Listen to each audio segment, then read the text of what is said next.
से पानी आ रहा हो, सिर में खुजली हो रही है तो बता दो, मैं अभी डॉक्टर के पास जाऊँगा, ठीक है? relinquish जल्दी बताओ फटाफट से। चलो R ये बात E हमको अच्छा L समझ I आ रहा है, N ठीक है, Q बहुत U मजा आ I रहा है। S नाउन में हम H क्या क्या आपके साथ R करने E वाले हैं, नाउन L का एक बार मैं आप लोगों को सिंपल सा Failing नाउन R में E बहुत L सारी I चीजें हैं, N नाउन Q बहुत U बड़ी I नाउन S बहुत H सारी चीजें हैं। relinquish जैसे एक बार ध्यान से पहले नाउन को सिंपल dereliction समझ लेते हैं, ठीक है। नाउन में dereliction पहले हम क्या dereliction करते हैं, सबसे D पहले E R नाउन E की L I डेफिनेशन C हम T लोग and ठीक है पॉइंट dereliction नाउन की डेफिनेशन के बाद नाउन की आइडेंटिफिकेशन यानी कि पहचान अच्छा आपको जैसा कि समझ लिया डिश पहचान कंटिन्यू लोगों बंद ने कैसे करना समझ ली एक नहीं आ रही है बहुत मजा आ रहा है, छोड़ ठीक है। देना फिर अब हम नाउन की नियंत्रण इसके बाद हम हीनता समझेंगे कि होना नाउन को कितने प्रकार के हैं। इसके बाद हम डिसकंटिन्यू आपके साथ नाउन करना की किसी कैटेगराइजेशन चीज पढ़ने को पड़ेंगे। कैटेगराइजेशन को पढ़ते हैं हिंदी में हम कहते हैं वर्गीकरण। नाउन को अलग अलग वर्ग में अनरिस्ट्रेंट पढ़ेंगे। नाउन का वर्गीकरण कैसे होता है मैं आपको समझाता हूँ। सबसे इसको पढ़ने की कोशिश करेंगे। नाउन एम अनरिस्ट्रेंट अनकाउंटेबल मतलब एरिया में पढ़ेंगे हिंदी में। नाउन के जेंडर से लेकर बहुत सारे सवाल अनियंत्रण हमारा पूछता है, ठीक है। करेक्ट है, हम जेंडर से लेकर सवाल आपके साथ मिलकर समझेंगे। नाउन की इस कैटेगराइजेशन से थोड़ा जब आगे चलेंगे, ठीक है ना। तो फिर हम पढ़ेंगे नाउन के केसेस के बारे में, ठीक है ना। नाउन के बहुत सारे केसेस होंगे। केसेस को हिंदी में हम कहते हैं क्या कहते हैं, बचपन में पढ़ा था तुमने?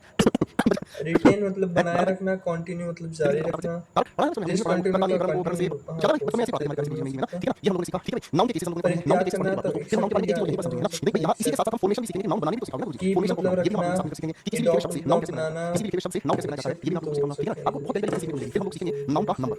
रिजेक्ट नंबर का तो मतलब क्या नहीं होता है, है है ना? नंबर का मतलब क्या होता है, कहीं ऐसा तो नहीं है कि नंबर का मतलब अडॉप्ट है हो व्हाट इज मोबाइल सकते हैं number, what is style number, abandon का ऐसा अडॉप्ट नहीं हो होगा। इसको सकता नंबर का है मतलब है नाउन को हम लोगों को सिंगुलर और प्लूरल परिवार में जोड़ना सीखना है कि नाउन कहाँ पर सिंगुलर होता है और कहाँ पर प्लूरल होता है। ये चीज हम लोगों को आप सभी के साथ मिलकर सीखना है, समझना है कैसे काम करता है ये अलग अलग परिवार में, ठीक है बॉस, है ना। फिर नाउन की हमें अगली बात को समझना है जिसे हम कहते हैं यूनिट, ठीक है। चलो पहली बार हम कुछ इस बारे में नहीं समझेंगे। फिर भाई आप लोगों को नाउन के बारे में एक और चीज थोड़ा सा ही बताया मैंने आज तक, नाउन की इक्विवेलेंट कैसे होते हैं ये हम आप लोगों के साथ मिलकर समझेंगे। नाउन बहुत बड़ा परिवार है भाई, ठीक है ना। नाउन की इक्विवेलेंट के बाद फिर नाउन की बहुत सारी वोकैबुलरीज हैं, ये मैं आप लोगों को पढ़ाऊंगा, ठीक है ना जी। कीप नाउन की बहुत सारी वोकैबुलरीज हैं, नाउन के शब्दों की अडॉप्ट गिनती खतरनाक है, ठीक है ना। तो यहाँ पर है सारी बातें जो कंस्ट्रेंट बेसिक लेवल की है। फिर एडवांस लेवल पर नाउन को हम लेकर जाएंगे। एडवांस लेवल पर इनकी आसिफ टीम बना कंस्ट्रेंट देगा, ठीक है। ये बात है। कंसंट्रेट तो अब हम यहाँ से क्या करेंगे, एडवांस लेवल पर नाउन कंस्ट्रक्टर फ्रेज कैसे बनते हैं, फिर हम सीखेंगे कंस्ट्रेंट आपके साथ नाउन क्लॉज कैसे बनते हैं। फिर आप लोगों के साथ कंस्ट्रेंट हमें समझने की कोशिश करनी है स्लैंग क्या होते हैं, सुपरफ्लॉज क्या होता है। ये सारी चीजें नाउन परिवार हमें बताएगा, ठीक है ना। ये सारी चीजें नाउन परिवार में बताएगा, ठीक है। तो मेरे प्यारे दोस्तों नाउन खतरनाक लेवल पर हमें लेकर जाना है, बहुत कुछ हमें सीखना है। अभी हमने बिल्कुल छोटी छोटी नई बातें की है, नाउन की परिभाषा हमने ठीक से पढ़नी सीखी है, नाउन को पहचानना हमने सीख लिया है। तो मेरे प्यारे दोस्तों कंस्ट्रेंट आज हम लोगों ने कई खूबसूरत बातों को समझना शुरू किया है, ठीक है। अब हम इसी कहानी को अगली क्लास में आप सभी के साथ लेकर चलेंगे दोस्तों, ठीक है भाई। आज आप लोगों ने क्या क्या मेरे साथ पढ़ा है, चुप भाइयों। आज आप लोगों ने मेरे साथ मिलकर पहले क्या पढ़ा है बेटा, यहाँ से आप अपने नोट्स बनाएंगे, वर्ड की डेफिनेशन आपने मेरे साथ समझी, फिर सारे पार्ट्स ऑफ स्पीच की डेफिनेशन समझी, पार्ट्स ऑफ स्पीच सभी छोटी छोटी परिभाषाएं, इनको वाक्य में कैसे पहचाना जाता है, ठीक है। उसके बाद आप लोगों ने समझने का काम किया और एक टेस्ट लिया भाई हमने आपका, जिसमें आप सभी भाइयों ने देखा मेरे साथ क्या भाई साहब इन शब्दों को पहचाना इनके वाक्य में। उसके बाद नाउन की बचपन से जुड़ी एक कहानी हमने पढ़ी, ठीक है ओके भाई। फिर इसके बाद हम लोगों ने नाउन की एडवांस लेवल की डेफिनेशन समझी जो कॉम्पिटिटिव लेवल पर काम करती है। और दोस्तों इसी बात के साथ सिलेबस हम लोगों ने आपके साथ डिस्कस किया, ठीक है। तो यहीं से हम आपके साथ अगली कहानी लेकर चलेंगे, तैयार होकर अगली क्लास में फिर किसी से आप लोगों के साथ मुलाकात होगी। थैंक यू सो मच, खुश रहिएगा, मस्त रहिएगा, thank you so much, bye.